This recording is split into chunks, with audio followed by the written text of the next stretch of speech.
Week 4 of the Diddy trial has begun, and allegedly Justin Bieber is finally speaking out against Diddy.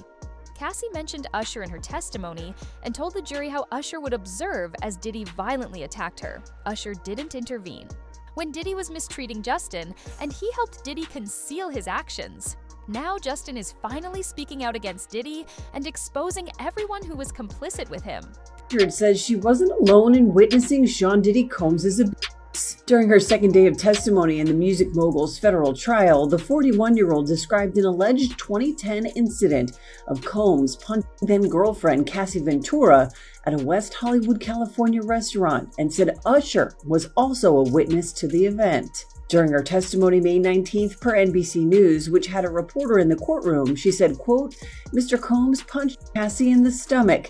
They were having a private conversation and then he punched her in the stomach. She immediately leaned over and left." In addition to Usher, Richard, who was a member of the girl group Danity Kane, which was formed on Combs' show Making the Band in 2004, alleged that other musicians, including singer Neo, record exec Jimmy Iovine, and rapper Big Daddy Kane were present as well. When Richard and Ventura got into a car to leave after the alleged restaurant incident, Richard said another physical altercation took place between Combs, who has pleaded not guilty to all charges, and his then-girlfriend. She continues in her testimony, quote, "We got in the car to head back to her house. Combs grabbed her, slapped her, popped her in the mouth, and told her to shut the f*** up.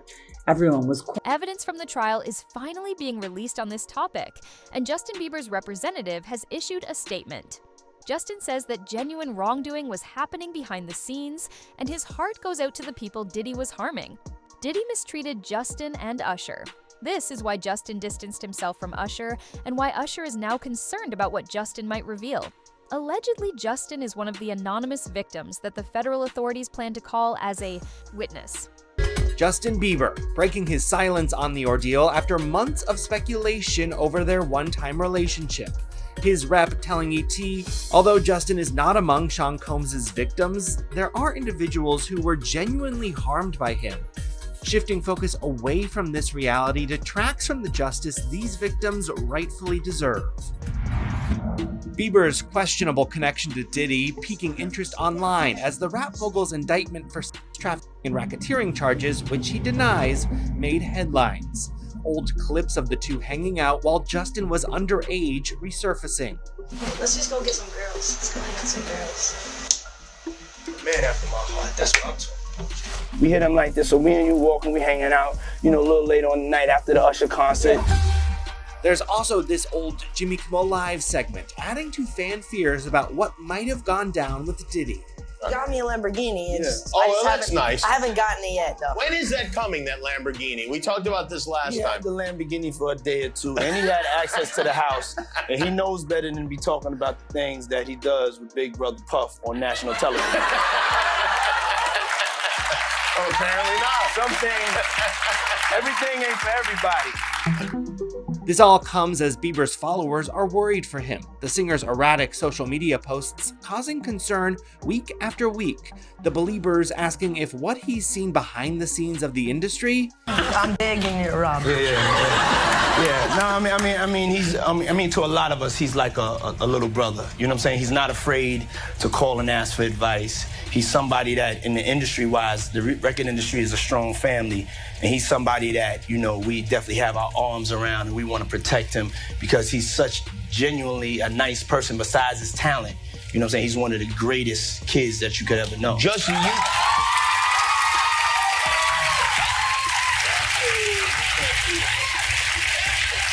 Diddy bought his son a Bentley. Maybe, he can buy you one also while you're out. Got me a Lamborghini.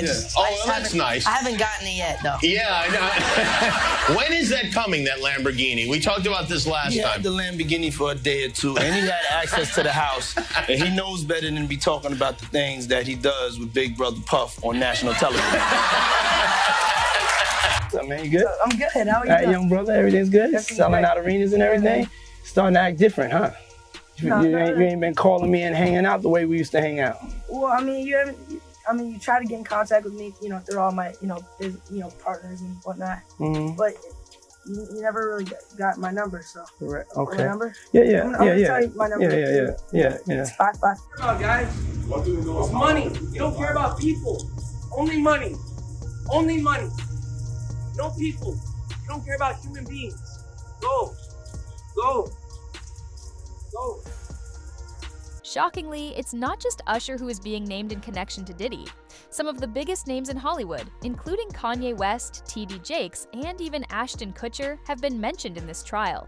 The actual conspiracy runs much deeper than any of us can imagine.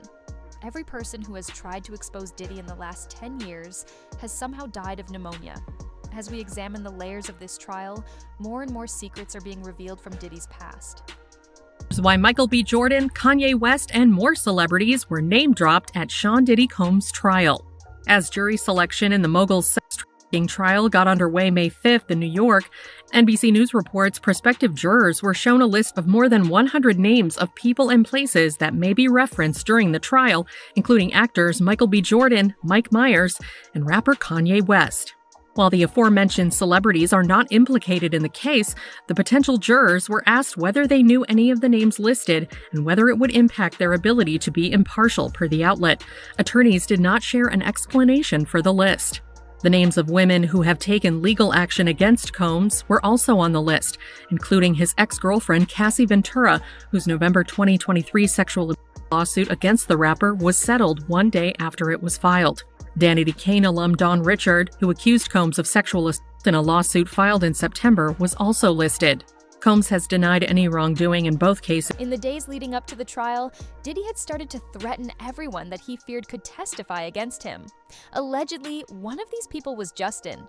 Justin's mental health was severely affected because of Diddy's threats and the possibility that he could be called to testify. Footage of Justin crying in Hailey's lap and reports that he was struggling with substance abuse were leaked.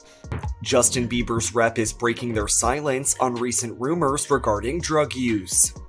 A rep for the singer, who shares 6-month-old son Jack Blues Bieber with wife Hailey Bieber, is firing back at recent claims that Justin has been using hard drugs. His rep tells TMZ on February 23rd that it's, quote, absolutely not true. His team adds that it's been a very transformative year for Justin as he, quote, ended several close friendships and business relationships that no longer served him.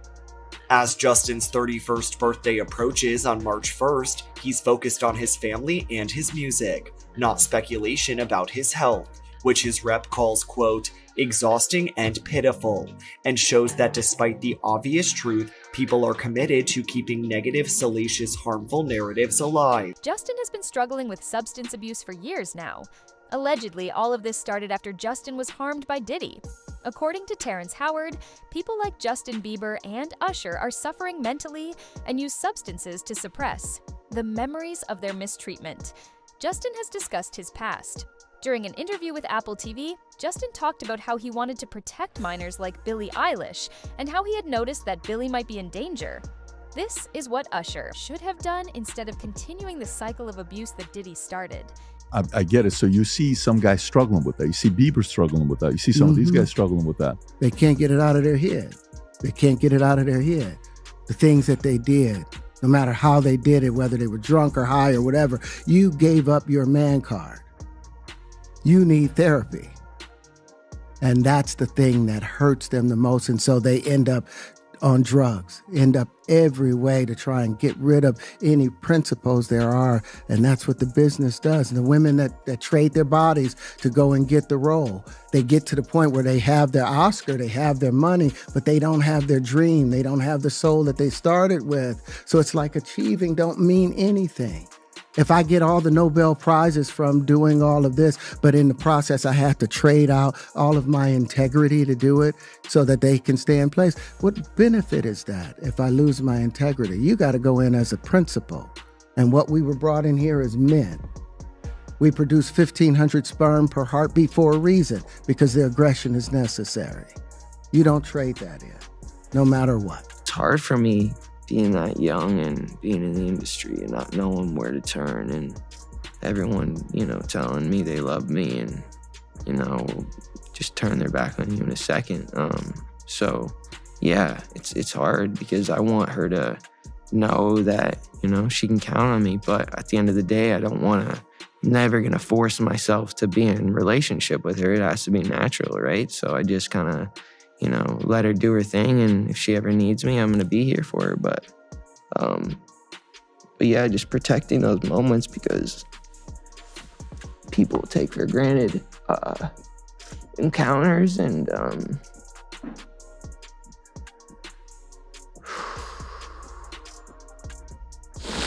yeah, so yeah, I just want to protect her, you know. I don't want her to lose it. I don't want her to, you know, go through anything I went through. I don't wish that upon anybody. So yeah, if she ever needs me, I'm just a call away. The worst part about this entire situation is that Diddy would never have been able to harm anyone if the people around him didn't enable him. The only reason Diddy even got access to 13-year-old Justin Bieber was because Usher allowed it. Usher handed over custody of Justin to Diddy. And for the next 48 hours, Diddy left psychological scars on Justin that affect him even to this day. They wouldn't let him. Actually, someone made reference to the fact that Diddy trying to get at Bieber the way he was trying to get at Bieber was looking a little predatory. And then Usher came in and discovered it and managed him and got custody of him and promised to look after him. And then he sent him to the diddler. Does that sound like a good guy? It's horrible. It's horrible. Does that sound like a good guy? Now that we know what Diddy's really like, what kind of f***ing asshole do you gotta be to take another boy, another talented boy, and put him in your place so it ain't gotta be you no more? Because that's what pedophiles do. They get victims, and then once they get to a certain age and they get too old for them to enjoy them, they send them out to go get other young kids. Now, if Usher is a procurer,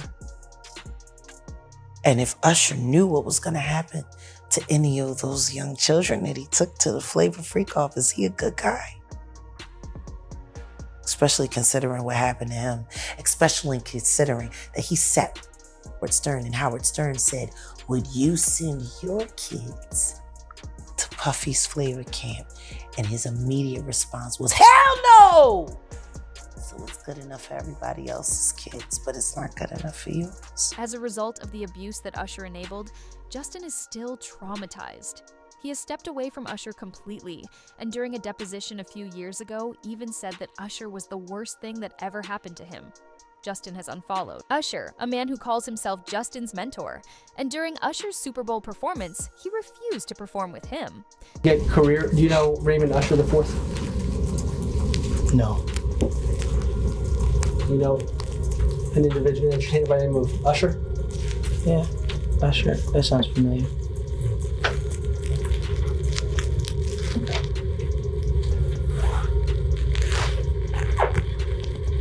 Isn't it true that Usher was instrumental in starting a career?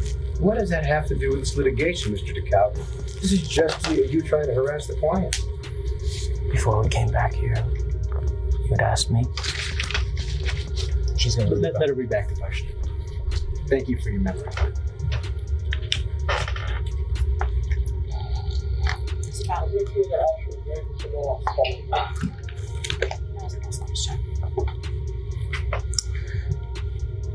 I was found on YouTube.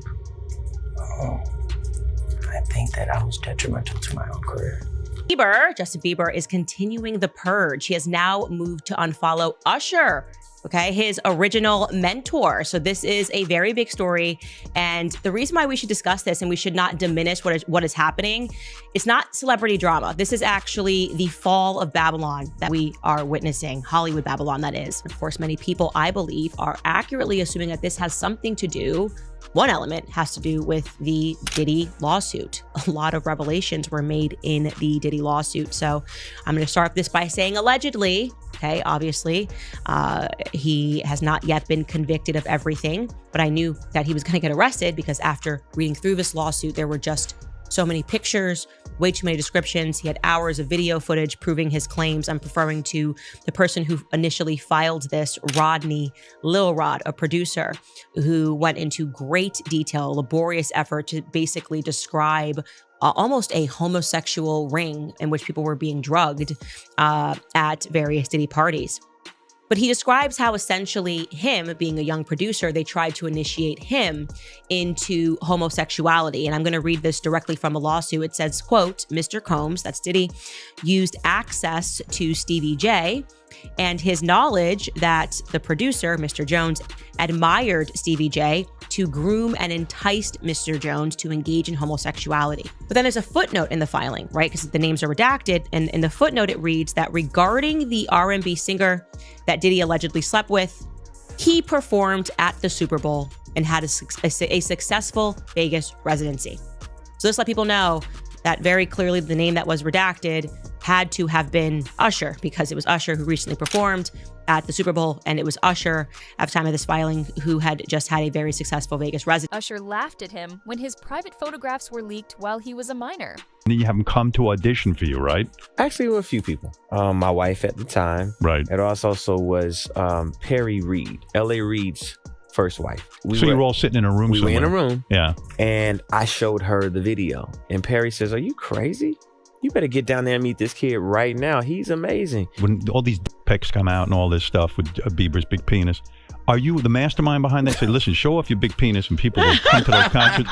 Or are you sitting there? Is that the kind of manager he's doing? Usher, are you sitting down with him and saying, yeah, show your cock, or leave it in your pants? I mean, do you sit him down and say, look, part of this is PR, Hey, man. by the way, he does have a brain of his own. Yeah, but were you shocked at the size of his penis? Hey, listen, he Yeah. has a mind of his own. What he chose to do with his penis is his prerogative. He's managing that aspect of his life. But Usher is somebody... I have nothing to do with Justin Bieber's private parts, man. The reason Justin never spoke out against Diddy is because he knew nothing would happen even if he did speak out. Kid Cudi reported to the police that Diddy had broken into his house and set his car on fire. Fingerprints were collected from the scene, but somehow the evidence was destroyed. Why is it that every time an investigation happens, nothing is discovered? Is adjourned today in this trafficking and racketeering trial of Sean Diddy Combs. Today, the defense requested a mistrial following testimony from an LA arson investigator, but the judge denied the request. ABC's Rena Roy has the latest. A mistrial request denied in the federal criminal trial of Sean Diddy Combs. His defense team accusing the government of prosecutorial misconduct during the testimony of a Los Angeles arson investigator who spoke about fingerprints that were lifted from the front door of rapper Kid Cudi's home as part of an investigation into a break-in there in 2011. The investigator testifying that those fingerprints were destroyed, and when prosecutors asked the investigator if that was unusual, the defense accused them of trying to plant the idea that Combs was responsible. The overall implication, according to the defense, is that somehow Sean Combs created that disappearance. The defense moved for a mistrial, and they moved for it because what they said is that it's unduly prejudiced, because this is the whole theory of what the prosecution is putting forth, is that he has this control and can make these investigations disappear. Instead, the judge striking that part of the testimony, telling jurors to disregard it.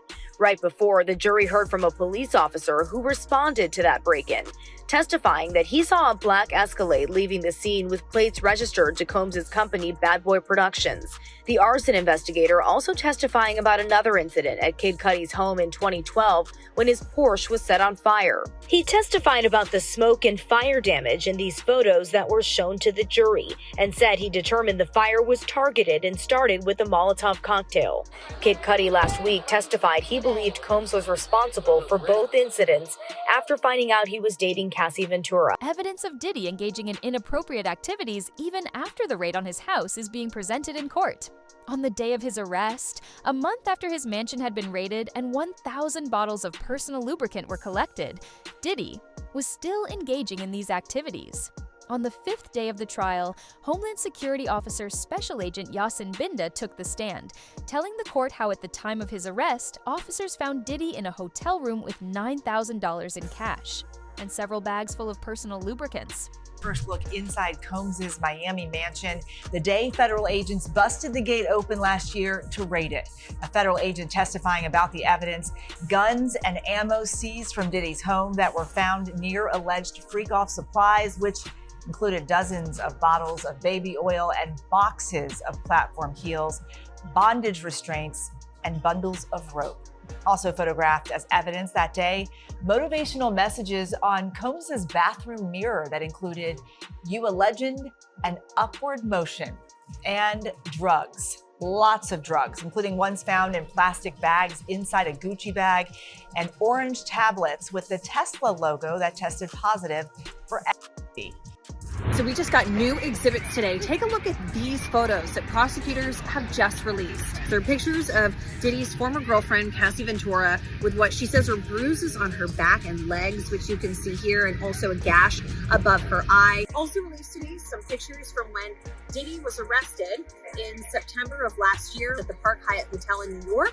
And a special agent with Homeland Security testified last week that some of the items found included baby oil, drugs, these pink packets of ketamine. There's also this image of a knife wedged in a door. Now, Combs, we aren't sure if he's going to be taking the stand in his own defense, but he denies all of the allegations against him. But will all of these witnesses really prove the government's charges that he was running this criminal empire and that he's guilty of? Diddy's lawyers are now trying to discredit the victims who spoke out against Diddy. Mia, one of the anonymous victims testifying against Diddy, is being questioned by the lawyers, and they claimed that if Diddy had actually harmed her, she would have reported it earlier. Mia, on the other hand, claims that Diddy manipulated her and made her believe that if she ever went to the police, he would harm her. Here in New York, we are in week 4 of Sean Diddy Combs' criminal trial. The music mogul has pleaded not guilty to federal charges against him. Prosecutors continue to call witnesses who say they were victims of Combs' alleged abuse. Jerika Duncan has the latest, and we warned you that some of the details may be disturbing. A former personal assistant for Sean Diddy Combs returned to the stand Monday after accusing the rap mogul of physical abuse and sexual assault. Testifying under the pseudonym Mia to protect her privacy, she alleges that Combs groped and raped her. She told the jury she didn't speak up because she, quote, would have been silenced and would have lost everything. On cross-examination, defense attorney Brian Steele tried to undermine Mia's account, insinuating she lied about the abuse and was after Combs' money. This is the type of questioning you do in a he said, she said type of situation where there is no corroboration. This was the perfect opportunity for the defense to get aggressive, to point out those inconsistencies. Steele showed jurors dozens of examples of Mia sending friendly, supportive texts to Combs for years after her employment with him had ended. Steele also emphasized that before the trial, Mia didn't mention sexual assault allegations until after Cassie Ventura's lawsuit. On the stand, Mia told the jury, "I have never lied in this courtroom. Everything I've said is true." She testified that she didn't come forward sooner about alleged abuse because she was, quote, terrified and brainwashed after working for Combs. It only takes one juror to throw a wrench in the prosecution's plan and not get a conviction. If even one juror gets back there in that deliberation room and causes some reasonable doubt, that could be the defense's case. Brian, the defense is working hard to portray Mia as an unreliable witness. In your opinion, is it working?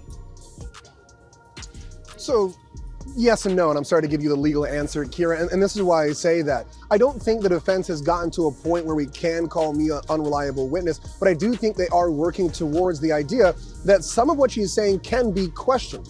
Specifically, they're looking at these allegations and putting them next to these messages that even some days after the alleged sexual assault and rape of Mia by Sean Combs, all the way up until 3.5 years, she's still sending these loving messages. And it's her explanations that I think are raising a few eyebrows as to why she kept doing that I think people are starting to say that doesn't quite make sense, but I still do believe, based on what she's saying and how she's reacting, that she is a victim of trauma. So that question mark often favors the defense, but I don't think it's fair, to say that Mia is an unreliable witness.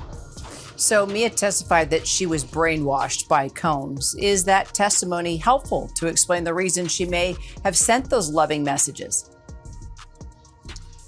If it's helpful to anyone, I think it's probably more helpful for the defense. And I'm just going to quickly read my notes right here because it was somewhat jumbled and confusing. And that's why I think confusion for a victim is helpful to the defense. She said the reason why she was brainwashed, or the meaning of brainwashed to her, was that she was in an environment where the highs were really high and the lows were really low. She couldn't trust her instincts, that she was punished for the work that she'd done, and she worked to get into a good place. And she was trying to just, I guess, trained to react to make sure you keep Sean Combs happy, and if you don't, you get punished and argued. And she was consistently seeking his approval, and that he was the only authority figure that she really knew. Victims of Diddy have also testified in the trial, saying that Diddy threatened them and told them he would release their private recordings if they went to the police. Stylist Deontay Nash, fire investigator Lance Jimenez, and LAPD officer Chris Ignacio were called to testify today, and they all gave solid testimonies proving that Diddy is violent. Day 11 of testimony in the Sean Diddy Combs sex trafficking and racketeering trial. A former stylist for Sean Diddy Combs taking the stand, testifying about the tumultuous relationship between Cassie Ventura and the music mogul, saying he heard Combs call Ventura insulting names and threatened to her. The stylist also testified he heard Combs tell Cassie that he wouldn't put her music out, that he would get her parents fired from their jobs, that he would put out sex tapes. Now, earlier today, the judge denying the defense's motion for a mistrial after a Los Angeles Fire Department arson investigator testified that fingerprint evidence from the suspected break-in of rapper Kid Cudi's house was destroyed. That investigator testified he did not order the prints destroyed, the fire department concluding that the 2012 fire set inside Kid Cudi's car was caused by a makeshift firebomb known as a Molotov cocktail. The investigator telling the jury, quote, "Somebody had lit it, cut the roof, and dropped it in the front seat. In my opinion, it was targeted." And weeks after testifying as the prosecution's star witness, we learned today that Cassie Ventura has given birth to her third child. Sean Combs has pleaded not guilty to all charges. His defense team says any sexual encounters were consensual. If convicted, Combs faces the possibility of life in. Don Richard, a former Danity Kane member, also testified that Usher had seen Combs punch Cassie in 2010 at a restaurant in West Hollywood. Mr. Combs struck her in the stomach. They were having a private conversation, and he hit her in the stomach. She immediately doubled over and left. On the 6051 form, what was found in the closet? They then show a picture to the jury, and it was plastic bags full of Johnson & Johnson baby oil and Astroglide bottles. And you're telling me Diddy is still doing this, knowing that they have already raided his house, knowing that they are about to blow down on him? What was found in the bathroom? Several bottles of baby oil, and they show that picture to the jury. Now the bedroom. What was found in the Louis Vuitton bag? Medication in the name of Frank Black. That is the name that Cassie Ventura said Diddy used as an alias. And what was the medicine? Bags of pink powder found in the medicine bottles. And then they showed a picture to the jury of it being found and tested by Customs and Border Patrol. Reading from the slip where they tested it from, the pink powder was found to be K and MDMA in the bottle. And then they actually passed around the physical evidence to the jury. What was found in the black mini backpack? 9,000. For years, the industry protected Diddy, and now the people he hurt are stepping into the light. Justin Bieber's voice, long silenced by fear, loyalty, and trauma, might just be the key that breaks the cycle. As more names surface and more secrets are revealed in court, it's clear this is no longer just a trial. It's a reckoning. The victims deserve justice, the enablers deserve exposure, and Diddy might finally face consequences. This story is still developing. Make sure to like, subscribe, and hit the bell so you don't miss the next chapter in this explosive case.